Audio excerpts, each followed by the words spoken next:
welcome back to the channel. So, got a good day. Happy to be out on the back deck.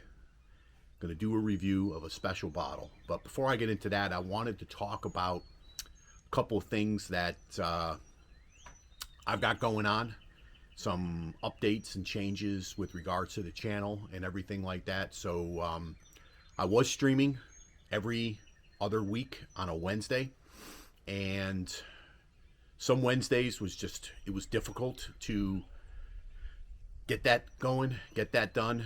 It's just, midweek, it's just always tough. Work, busy, a lot of stuff I have to do when I get home because I'm on the road all day long and that kind of stuff. So sometimes just streaming on Wednesday night was just getting a lot, right? And I don't want to make this feel like it's a job or if it's a something that I don't enjoy. And right now I still enjoy it. So some changes coming up. So as some of you may know, the bakers are going to be moving on and not going to be releasing or doing any content. They are still going to be part of the community as consumers or as content watchers, but no more as content creators. And I've been fortunate enough and feel privileged to have gotten to know Troy and Laura on a more personal level. They're part of a local group or local small group that we get together, do different blinds and different things with each other. We'll hang out, rag with each other, rag on each other and everything. And, text message galore because someone finds a bottle. Usually it's Vogelsang. And, it's a bottle of something, and next thing you know, 20, 50 texts back and forth. And during the day, you're on a meeting with a customer, and you got your cell phone with you, and my phone's going bzz, bzz, bzz, bzz, bzz, bzz, because I tried to turn the ringer off and everything like that, and I had to actually silence one of the text streams that we're all in. Because it got to a point where it's like, I had a customer go to me one day, "You need to take that?" And I said, "No, everything's good." He goes, "You sure?" I said, "I'm positive." I said, "It's just some buddies of mine. We're in a text group, and somebody's not working today, or they're working, and they decided they need to, give us updates on everything they got going on. So apologize for that." So, got to know those guys more on a personal level that way, and sad to see them kind of leave and not do content anymore. I enjoyed hanging out on Saturday nights with everybody. So what I'm planning on doing is starting on the 8th of March, not the 8th, the 7th of March, is to start doing my a weekly live stream, and not replacing the bakers. Would never think I would be or have the skill or anything to do that. It's just more kind of filling a void left by them, and to just more for myself. I enjoy hanging out on Saturday nights doing with the live streams, and then the after hours are always the best fun. And I figured, well, I'm starting to do the content. Wednesday nights are always difficult, and even though they were every other Wednesday, so I will be starting on the 7th stream and see where it goes from there. So if you guys are around, or anybody who's just looking for something to do on a Saturday night, come check it out. We'll have some fun. I hope to have guests on. My whole thing is sharing pours with friends, right? And I think that's important. So we'll share a link, and if anyone wants to join, have a conversation, share a pour. That's what we're going to do. Keep it fun. Do some giveaways and some raffles and different things. But tune in, come check it out, have some fun. So today, I want to review a special bottle to me. This is Reveries. This is a pick that I got an opportunity to do with the Bourbon Judge. And first time I actually had a chance to actually go to a distillery or a location where barrels are stored and everything like that, and partake in a pick. And we had a blast. We picked a banger. fell in love with these bottles back, I think it was last summer. Had an opportunity to try one for the first time. I was at the 21090 event down in Baltimore. Got their 9-year, and it's just been kind of a quest now to seek out and find some of these bottles. So full of other patrons from the Bourbon Judge community, and we picked an awesome 8-year. So this is a 8-year. It's coming out of Kentucky. It's coming out of Bardstown. Didn't really, I guess, disclose the specific distillery. So, but this is a 126.5 proof, and the cask number on this for you whiskey geeks, it's I believe it's either 27375 or Z7375. I believe that's a 2. So anyhow, you guys can see there the cask number and then the bottle here.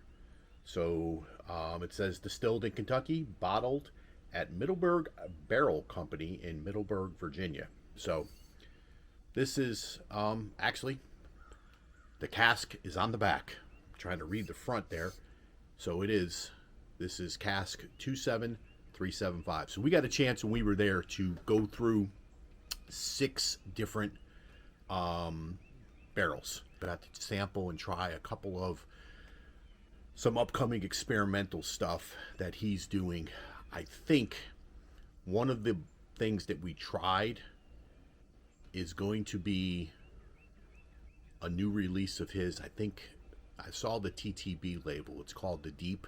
I believe if that's the one that we tried, it is good. So Jay's doing some great things out there. He's got the Reveries, and then he's got Provenance, which is going to be something that I think it's going to be a brand that he's going to try to put into distribution. There's still going to be single barrel pick opportunities within Provenance and everything like that, but Reveries is his barrel strength and his single barrel program. So enough talking. Let's get this in a Glen, get it reviewed, talked about, and all that kind of fun stuff. So I've been into this bottle a little bit. Have sent out a couple samples to some buddies. So I may or may not have a backup. I cannot disclose that information, but happy to be part of the pick team. And now, you know, I've got the bug. I want to go on more picks. They're a lot of fun. So if I remember correctly, this one here, it's a traditional bourbon note, right?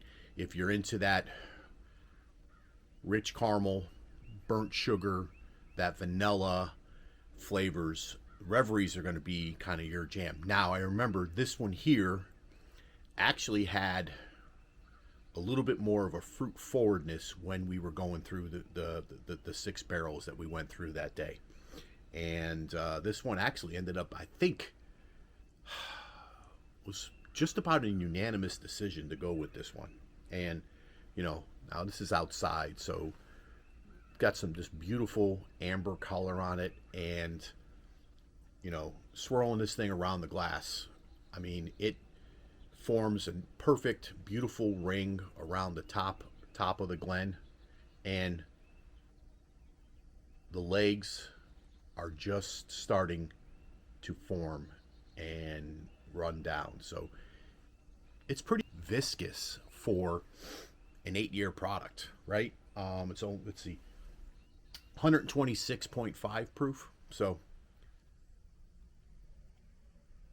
and again, right off the bat, you get that rich burnt caramel, burnt sugar, and that just fruitiness up front here. It's, I don't know if it's, I'd say not necessarily a cherry, but it's a dark fruit. Maybe some fig type of a note, but it is very, very rich. So yeah, this thing, I tell you, and the legs are just starting to kind of fall off and roll down in the Glen and everything like that. So man, it's a beautiful day. This is my first pour today, so going right off the bat, right into 126 proof.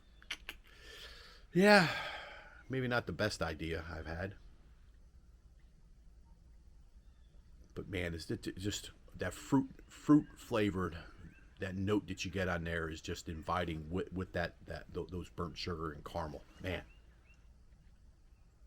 All right, enough nosing, enough chatting. Let's get to sipping. Cheers, everybody.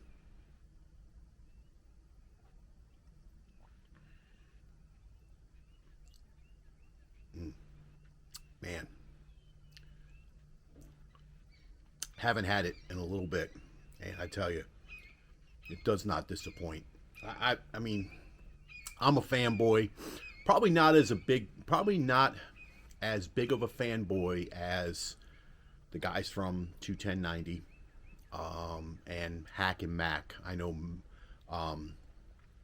Mac is pretty good friends with Jay, or close with Jay, at least from when we went to the 21090 event. It seemed like they knew each other and everything. And you know, you watch some of the Hack and Mac videos. I mean, I think he has some of the higher age stated reveries, and just a huge fanboy and everything like that.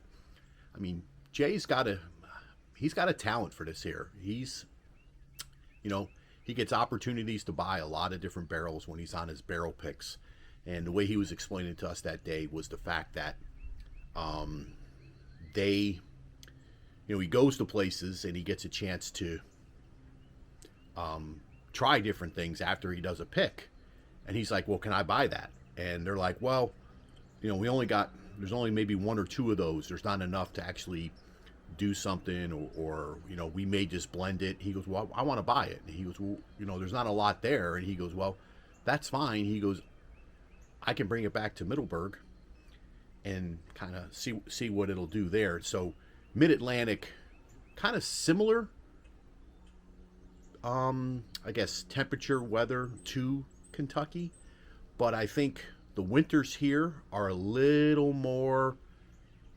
colder, and the summers are definitely a lot hotter, especially with the humidity. I mean, there are sometimes in the summertime around here, man, you walk outside and right in your face, that 95% humidity just smacks you in the face, and you shower and you walk outside and instant sweating. You know what I mean? It's like, why even bother showering? It's just crazy. But it does get super hot here, super humid. So whatever's going on in Middleburg, it's working, man. Because these bottles, every one that I've had, I've been impressed, absolutely love, and everything like that. And this one is no exception, man.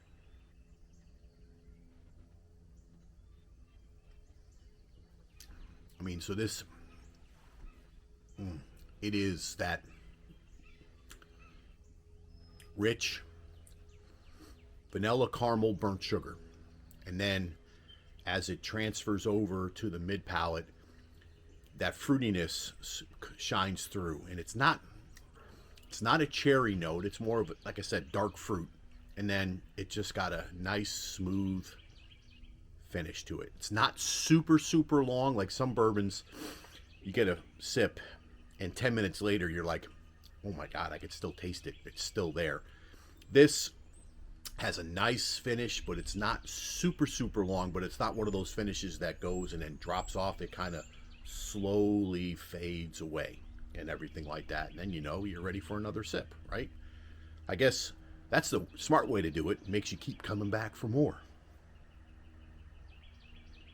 Yeah, I mean, I have to say, I am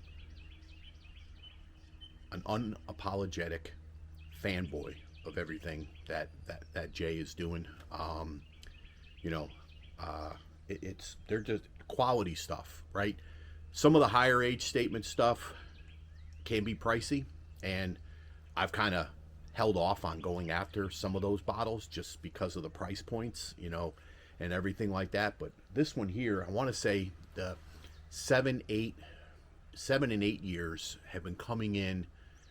Oh, they're just under like $80-$90 is what I've been seeing them at. You know, the 9 and 10 years, you're getting up just around 100, maybe 120, and then as you get up in age from there, the prices will then climb. And a lot of times, those barrels with those higher age statements are super short, very, very limited bottles that are produced out of there. So, you know, it makes sense the price would kind of climb and jump up and everything like that. But, you know, I know Reveries is not something that's distributed. Most of it is store picks and private club and group picks. So if you're in a group, if you're in a club, and you've had an opportunity or access to acquiring a Reverie single barrel, I suggest you do it. You know, it's good quality stuff. It is just, you're not going to be disappointed if you're a traditional bourbon lover and just like something really quality to sip on and everything like that. This definitely get a nice Kentucky hug. You know it's there from that proof, and you know it's got a balance on the palate, balanced finish, at least for this particular bottle. You know, I love them all, and appreciate everybody tuning in. Sorry this is a little longer than I originally anticipated, but wanted to get some of those, I guess, channel announcements and different things out there to everybody. And you know, appreciate you guys tuning into the channel. It's definitely been humbling, and you know, we'll see where it goes from here. So, as I end always, this is Mike, West Virginia Bourbon Guy, reminding you that pours are always best when they're shared with friends. Cheers, everybody. If you can find the Reveries, get it.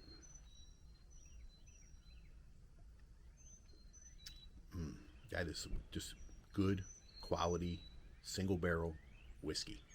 Man.